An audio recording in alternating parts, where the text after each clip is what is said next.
This is a story about how I realized that some of my best intentions can be really counterproductive. That despite what I want to do, that's actually hurting me more than it's helping me. In my work, I often have people who come to me because they are having a problem or because they're experiencing a challenge. Most recently, I had one of my students come to me and tell me that they were being made fun of in their group that they were working with. And I try to take these issues really seriously because typically, if somebody has actually stood up and has decided that they're willing to voice their concern about something, then they've already processed it enough that it's not up to me to kind of question the legitimacy of the issue. It's up to me to try to understand what's happening in that particular setting. So a lot of times people come to me and they'll talk to me about some kind of problem that they've had, or maybe it's even an experience they've had in their past that they want to share with me. And I always welcome this. I think this is really important, and it really enriches my life to a great extent. I love learning about other people and learning about different perspectives and experiences in life. But often my gut reaction is to try to kind of determine what the problem is and try to find a solution to that problem. My nature is to problem solve when people bring me a problem. It's often that I don't spend enough time reflecting on what it is that the person needs in that moment, which may not be a solution at all.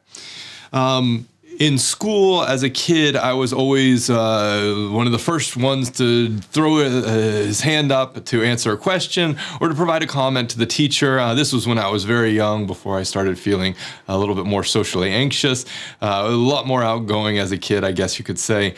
And it was great because I felt like I'd achieved something when I'd answered a question correctly, or when I was just participating in class. As I grew up, I realized that having the answer to the question that's at hand isn't always a valuable thing. But it took me some time to realize that. In some of my first close personal relationships with friends and with girlfriends, I would kind of take up a lot of space whenever someone would come to me with a challenge that they were having or a problem that they were having. So a friend or a partner would come to me and say, Anthony, I'm experiencing this problem at work or at school or whatever. And I would immediately launch into a kind of speech about all the things that they could do to try to fix that problem. And I would back that up with all the experiences that I had and how those experiences relate to their experience. And instead of just listening, instead of taking the time and giving that person space to voice their experience, I took up all of that space, and I wasn't a very good friend, and I wasn't a very good partner. I started to realize that my approach to relationships in that regard was flawed, actually because of a work experience that I had. I was working at the time in technology at a university. I was working at the technology department. And one of the things that happened quite often was that someone would have a problem with a computer or a piece of technology that they were using, and they would come to my office and they would be exasperated and ask me for my help, ask me to basically solve that problem. And so I initially just kind of fixed whatever the issue was, and then I wished them a good day and tried to move on with my day. But I began to realize that a lot of the problems these individuals were having were only kind of tangentially related to their technology. That the problems that they were having were actually more social than they were technical. And the fixes for the technology, a lot of times, were done in a minute or two, or maybe it was something they could have fixed themselves, but they didn't have that sense of, I can do this on my own. They didn't have that confidence to fix their challenges on their own.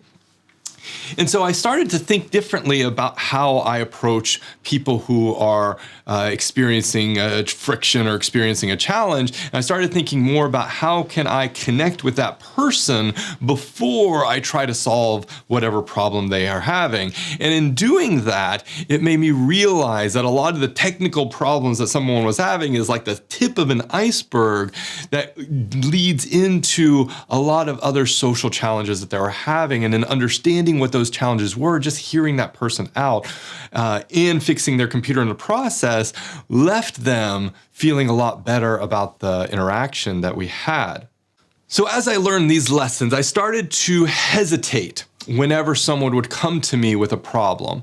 Instead of just jumping in with my first initial reaction of, oh, well, this is how you solve it. I've done this before. I've experienced this before. This is how you fix it. Problem solved, done, move on with our lives. Instead of doing that, I would just think. I just stopped myself. I stopped that knee-jerk reaction and I just thought.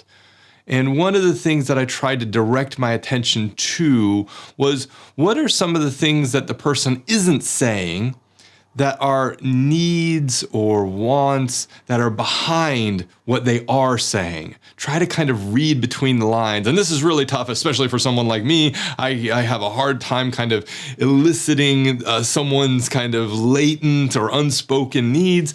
But I tried my best, and I tried to learn how to like take cues from their body language and take cues from the kind of the specific word choices that they were using, and ask the right questions, because then you can kind of learn more about where they're coming from and what kind of mental space they're occupying at that moment.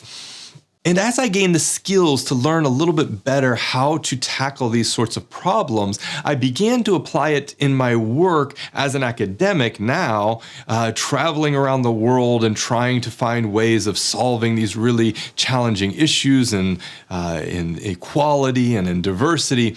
And I began to take the same approach that I used when I was trying to fix somebody's computer, and stop trying to fix the problem and really try to clue myself in to what the person was telling me. So rather than trying to suggest solutions, take that step back and maybe even humble myself in the face of these grand challenges and listen to what a person was telling me. And that gave me so much more knowledge, so much more experience than what I was limited to just in my life. Now, I still have people who come to me with challenges that they're experiencing, personal and professional, and I still have to deal with a lot of really intractable social problems. And one of the techniques that I've learned, in addition to just listening and asking those questions, is just to validate that experience. When someone comes to me and tells me that they're having a bad time doing their group work if they're a student, or they're having a bad time working with this person if they're a colleague, rather than like trying to interrogate the situation, or rather than just trying to solve that problem, all I do is I tell them, that sucks. That really, really sucks. And just express my feelings about what it might be like for them, and say that, it sounds like what you're experiencing is really frustrating, or it's very angering. And it takes a moment, but they feel often that there's some connection there, because I'm kind of mirroring back what their experience is, and I'm showing them that I'm not looking to solve their problem, I'm just looking to validate what they're experiencing. So I guess the takeaway is this: people often bring problems to each other. That's just what we are as a human being. It's just kind of in our nature. And when someone brings a problem to you, the next time they do, don't just try to solve it for them, because you're not really solving the problem by giving a solution. The solution is actually to listen and to connect with that individual, and to try to understand where they're coming from, and always to validate their experience, because maybe what they really need in that moment is just someone to say, that sucks. And my call to action is for you to observe your reaction whenever someone brings their problems to you. Try to just take a moment and think about what your physical reaction is when someone is telling you about their problems. I think that'll help set you apart from wanting to immediately resolve the issue or immediately seek a solution to whatever problem they're experiencing.